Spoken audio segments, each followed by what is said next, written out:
Hey everyone, today we're going to go over how to clean retro game controllers with basic items and tools that most of us already have at home, and a couple of things that you should have in your repertoire if you're going to be dealing with this as a seller.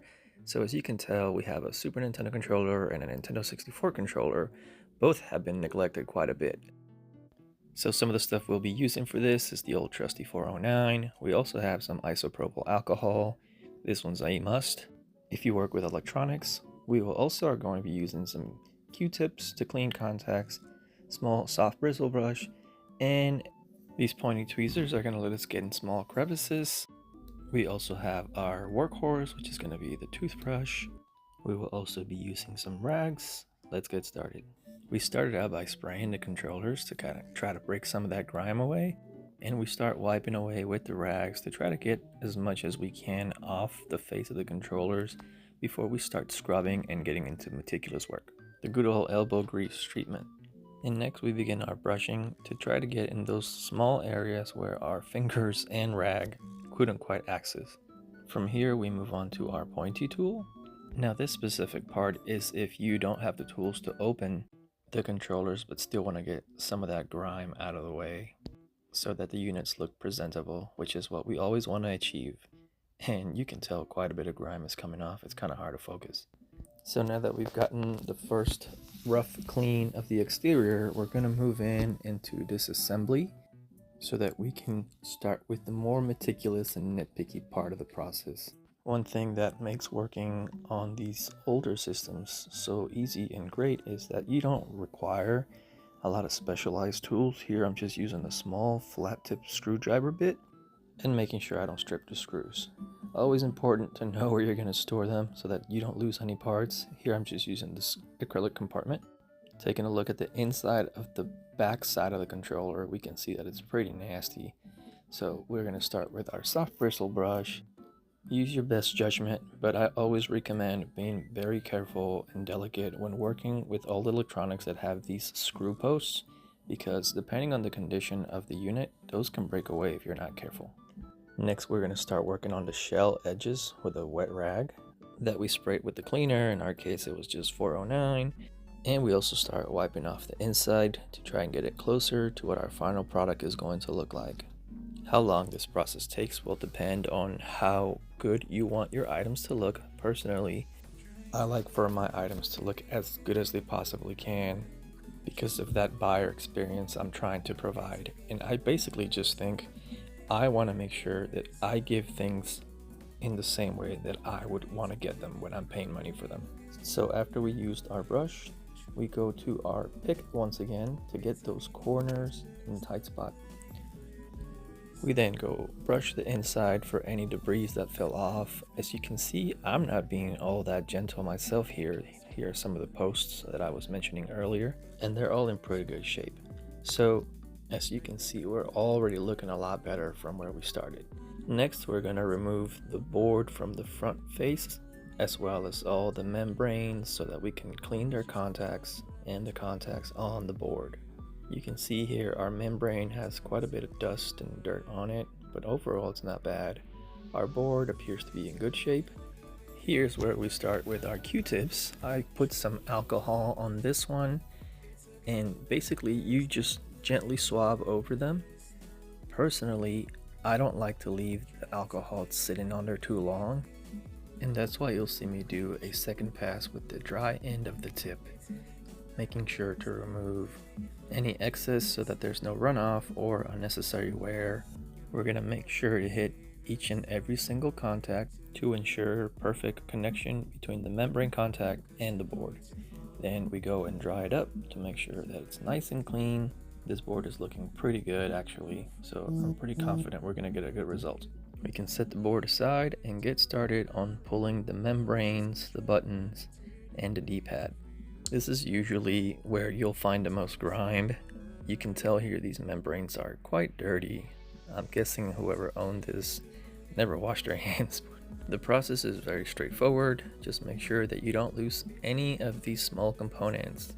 The D-pad is probably one that came out looking the worst.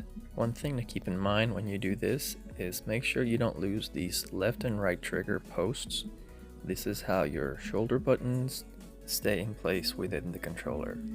So put them somewhere where you won't lose them. We're going to take a quick look at the front face of our shell, and it's still pretty gross even though we gave it a good wipe on the exterior. You can see all the holes for the buttons have quite a bit of grime in there. We'll be hitting that up pretty soon, but first we're going to get going on these shoulder buttons with our brush, and we're going to break down as much of the grime as we can before moving on to wiping with our rag. Again, you don't need it to be any kind of fancy rag. Anything you have lying around will do. Personally, I keep rags in various degrees of cleanliness depending on what job they're going to be used for. After we do this, we're still going to have a few spots with some grime that's stuck under pretty hard, so we'll go back to our pick, and already we're looking a lot better. Look how nice that looks. Next, we're going to get started on our membranes, and we're going to use our toothbrush. Make sure that you are being gentle. These, depending on how old the console and the condition, can tear if you pull them too hard. Now, they do sell replacement kits out there for quite reasonable prices, and it's always good to keep spares on hand because sooner or later you will come across a controller that will need a replacement, but these ones are going to work pretty good. Next up, we're going to just wipe away at the buttons to make sure that they're able to slide in and out with every press as smooth as possible. You'll notice they have a lot of wear around the cylinders, but in the case of the ones we have here, we don't need to do any kind of restoration or sanding of any sort. Now we move on to this D-pad that has seen better days. It has quite a bit of grime caked on it. We're going to break as much of it as we can down with our toothbrush and some alcohol, and it actually came out pretty nice when we were done with it, as you can tell here. Next up, we're going to start on the contacts on the membranes, similar to what we did on the controller board.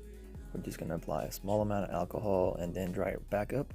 You don't really want to have excess alcohol on the membranes themselves because it'll dry them out and shorten their lifespan. So as we already mentioned earlier, you want to be delicate as you handle these. And so we hit each and every single one of the contacts. I couldn't tell you how many times I've come across a controller that seemingly does not work and it just needed a good clean. Which is good, right? Because we want to try and keep as many of these in circulation as possible. Obviously they're no longer in production, and the replicas out there, as much as they have improved over the years, just don't have that same quality. So the main clean for the front face of the shell is complete, and now we're just taking care of the little debris with the soft brush, and then we can start putting everything back together. As before, it's going to be pretty straightforward. We basically just do what we did before in reverse. It's part of what makes working on these retro controllers so easy. Everything has a specific slot it goes in. As you can see, the buttons actually have shapes, small notches and legs that will only allow them to go in their corresponding spot. We go and put all of the buttons in first and then their respective membranes.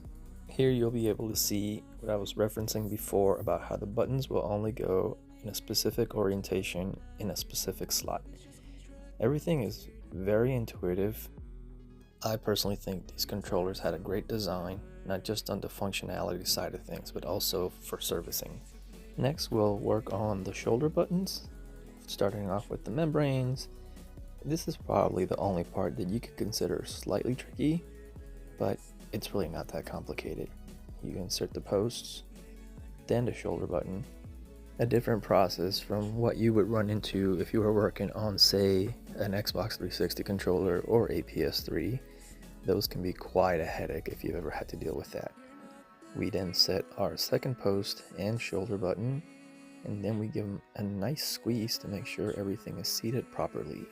Now we can put the board itself back into the controller, and it has notches that'll let you know exactly how it should fit inside the shell.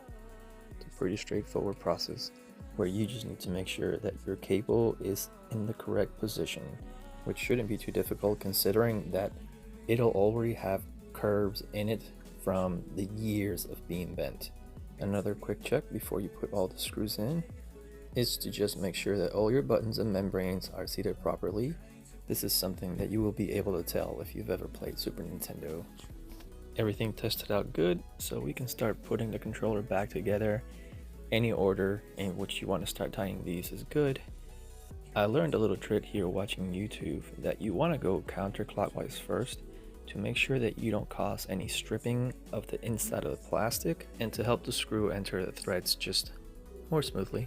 Here we are almost done with this process. The intent and purpose for this video was to show everyone how easy this can be and the degree of difference that it makes for your presentation and the longevity of your controllers.